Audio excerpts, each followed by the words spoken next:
Hello friends and welcome to reckon tough and basic question series. दोस्तों, आज जो question हम डिस्कस करेंगे it is one of the toughest question asked from stability of slope.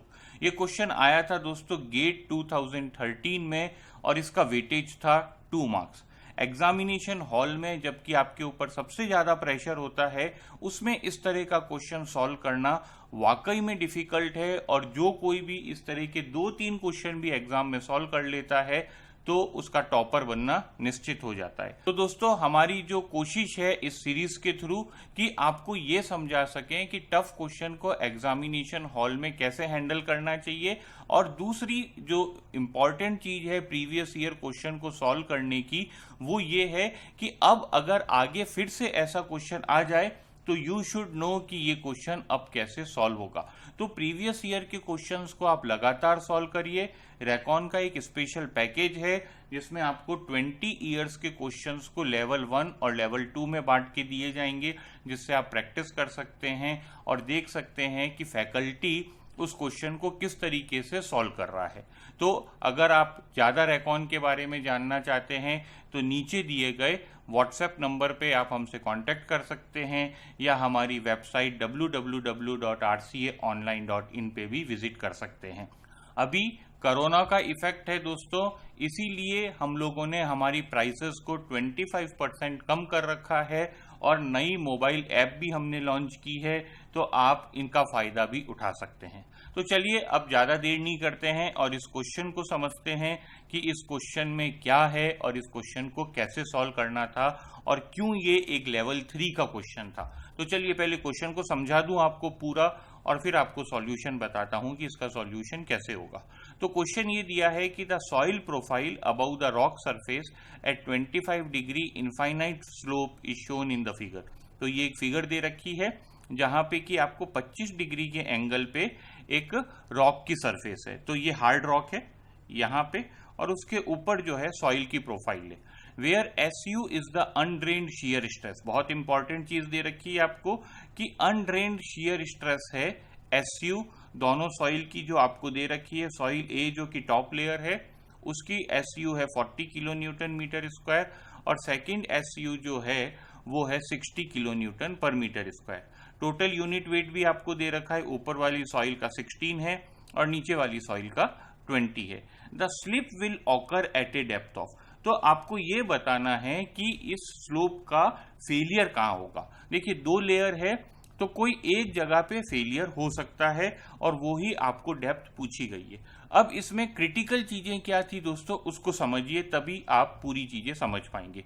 तो पहली चीज तो ये समझिए कि स्लिप होता कब है इनफाइनाइट स्लोप का।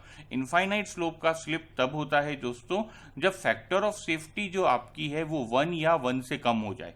तो अगर 1 या 1 से कम फैक्टर ऑफ सेफ्टी हो गई आपकी तो स्लिप ऑकर हो जाएगा। एग्जामिनर फैक्टर ऑफ सेफ्टी की बात कर रहा है जब वो स्लिप के बारे में बात कर रहा है। तो हमें फैक्टर ऑफ सेफ्टी का फॉर्मूला याद होना चाहिए इनफाइनाइट स्लोप का, और वो फॉर्मूला क्या है वो मैं आपको बता दूं। फॉर्मूला है, मैं यहाँ पे डेरिवेशन नहीं करूंगा दोस्तों इस फॉर्मूले का, अगले वीडियो में मैं आपको इसका डेरिवेशन दे दूंगा, लेकिन ये डेरिवेशन आपको आना चाहिए और फॉर्मूला तो बिल्कुल याद रहना चाहिए। तो फॉर्मूला क्या है, C plus gamma z tan phi cos square beta divided by gamma z cos beta sine beta. ये फॉर्मूला है दोस्तों factor of safety for infinite slope का। तो फैक्टर ऑफ सेफ्टी आपकी जो है वो 1 होनी चाहिए, ये पहली चीज थी जो आपको समझ में आनी चाहिए। अब आपको सेकंड चीज जो यहाँ पे समझ में आनी चाहिए वो ये है कि आपको सॉइल की अनड्रेन्ड शियर स्ट्रेस दे रखी है। देखिए अनड्रेन्ड शियर स्ट्रेस का मतलब क्या है कि सॉइल का इस तरह का फेलियर हुआ है। इज इट ओके, या सॉइल इस तरह से फेल होती है, ये आपका C हो गया और C ही अनड्रेन्ड शियर स्ट्रेस हो गई। सॉइल प्योर क्ले है, ये बात एग्जामिनर ने बहुत घुमा फिरा के दी है आपको, क्योंकि आपको अनड्रेन्ड शियर स्ट्रेस दे रखा है। इसका मतलब ये वाला एक्सपेरिमेंट लगाया गया है और सॉइल प्योर क्ले है, फाई आपका 0 हो गया। ये सेकंड पॉइंट था जो आपको समझना था।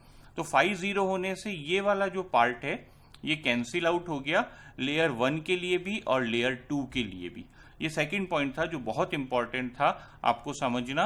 और अनड्रेन शियर स्ट्रेस का मतलब हुआ कि जो आपको SU की वैल्यू दे रखी है 40 और 60, ये कुछ नहीं, ये C कोहिजन है सॉइल का, टॉप लेयर का और बॉटम लेयर का।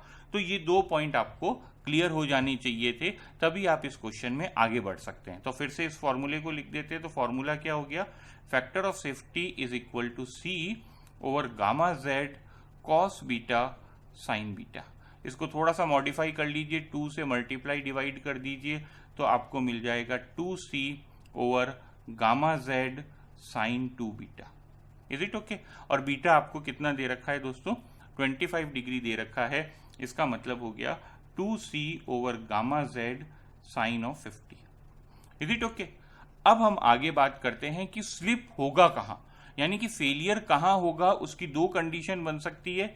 एक फेलियर तो फर्स्ट लेयर जो टॉप लेयर है उसमें कहीं हो जाए at a depth of Z, और दूसरा हो सकता है कि सेकेंड लेयर में हो जाए at a depth of Z। तो हमको दोनों ही लेयर को चेक करना पड़ेगा और इसमें काफी टाइम लगने वाला है। तो ये चीजें आपको समझनी थी। एग्जामिनेशन हॉल में 2 मार्क्स का क्वेश्चन है, तो आप मैक्सिमम 5 मिनट्स दे सकते हैं इस क्वेश्चन को करने के लिए। 5 to 6 मिनट से ज्यादा तो आप इसको दे नहीं सकते, ठीक है। तो अब आपको करना कैसे था, इसको आगे देखते हैं। कि हम पहले दे लेते हैं फर्स्ट लेयर, कि फर्स्ट लेयर स्लिप हो जाती है, तो फैक्टर ऑफ सेफ्टी को हम 1 मान लेते हैं और Z की वैल्यू निकालते हैं कि कहां पे फेलियर हो सकता है। तो हम क्या करेंगे दोस्तों, C की वैल्यू पुट कर देंगे। C की वैल्यू आपको दे रखी है 40 फर्स्ट लेयर की, नीचे वाली लेयर तो काम में ही नहीं आएगी। गामा आपको दे रखा है 16, Z की वैल्यू आपको निकालनी है। साइन 50 को यहीं रख दीजिए, गेट के अंदर कैलकुलेटर अलाउड रहता है, तो आप साइन 50 को कैलकुलेटर के थ्रू निकाल सकते हैं। Is it okay? साइन 50 की अप्रोक्सीमेट वैल्यू 0.76 आएगी, तो 80 divided by 16 into Z multiply by 0.7। जब आप इस इक्वेशन को सॉल्व करेंगे दोस्तों, तो आपको Z की वैल्यू मिल जाएगी 6.52, which is more than 5। Okay, ये देखिए, ये यहाँ पे कितना दे रखा है आपको 5 मीटर ही दे रखा है इसकी डेप्थ, और आपको डेप्थ कितनी मिल रही है 6.52। इसका मतलब ये हुआ दोस्तों कि फर्स्ट लेयर जो है वो स्लिप नहीं होगी। स्लिप अगर कहीं होगा तो वो सेकंड लेयर में ही होगा। आप इंटेलिजेंटली थोड़ा टाइम बचा सकते थे, ये देखते हुए कि सारी जो वैल्यूज है वो 5 से ज्यादा है, तो आप डायरेक्ट यहीं से चालू कर सकते थे कि पहले सेकंड लेयर चेक कर लें फिर फर्स्ट लेयर चेक करें। ये भी आप कर सकते थे, लेकिन मैं आपको पूरा प्रोसेस समझा रहा हूं, तो मैं आपको ये बता देता हूं कि गलती से भी इसको टिक मत कर देना, क्योंकि यहां पे आपको 6.53 ऑप्शन दे रखा है जो कि गलत है। क्यों गलत है? क्योंकि फर्स्ट लेयर को अगर आप कैलकुलेट कर रहे हो तो वो 5 तक की अलाउड है। Is it okay? तो जब आप यहां से कैलकुलेट करोगे Z को, तो वो 6.52 आ गया, और वो 5 तक ही ये फॉर्मूला एप्लीकेबल था, तो ये आंसर नहीं होगा दोस्तों। देखिए एग्जामिनर कितना इंटेलिजेंट है, पूरा नेगेटिव मार्किंग का आपके लिए जुगाड़ करके रखा है। इज इट ओके कि अगर कोई बच्चा थोड़ी भी गलती करे तो 6.53 पे उसका नेगेटिव मार्किंग हो जाए और क्वेश्चन गलत हो जाए। तो ध्यान रखिए, बहुत कॉम्पिटिटिव एग्जाम है और किस तरीके से एग्जामिनर वर्कआउट करते हैं एलिमिनेट करने के लिए आपको। तो ये लेयर तो नहीं होगी। सेकंड लेयर की बात करते हैं। सेकंड लेयर में क्या होगा, तो फॉर्मूला यही रहेगा 1 is equal to 2C। C अब किसका आएगा, आपका सेकंड लेयर का आ जाएगा, विच इज 60, तो मैं यहाँ पे 60 लिख देता हूं। अब गामा Z में क्या रहेगा दोस्तों, ये आपका 5 मीटर तो रहेगा ही रहेगा, प्लस आपका Z रहेगा। ये बहुत इंपॉर्टेंट था। तो अब आपको गामा Z जो निकालना है वो कितना हो जाएगा, 16 into 5 plus 20 into Z multiply by sine 50, जिसकी वैल्यू हमने अभी अभी निकाल ली है 0.73 using calculator. Is it okay? तो अब आपको ये इक्वेशन सॉल्व कर लेनी थी। सिंपल Z की इक्वेशन है, आप इस इक्वेशन को सॉल्व करेंगे तो आपको वैल्यू मिलेगी 3.83 मीटर। Is it okay? कहां से, यहां से आपको कितना मिला, 3.83। तो अगर आप टॉप से देखें तो टॉप से आपको वैल्यू कितनी मिल गई, 5 plus 3.83 which is equal to 8.83। So A is the answer. Is it okay? आप देखिए कितनी मेहनत की है एग्जामिनर ने और कितना अच्छा क्वेश्चन बना है। और इस तरह का क्वेश्चन अब अगर एग्जामिनेशन में आए तो आप इसको इजीली सॉल्व कर सकते हैं, क्योंकि आपको पता चल गया है कि आपको किस तरीके से इस क्वेश्चन को अटेम्प्ट करना था। तो दोस्तों, अगर आपको ये वीडियो अच्छा लगा तो लाइक करिए, दोस्तों के साथ शेयर करिए। Keep enjoying your civil engineering and have lots and lots of fun in your life. Thank you.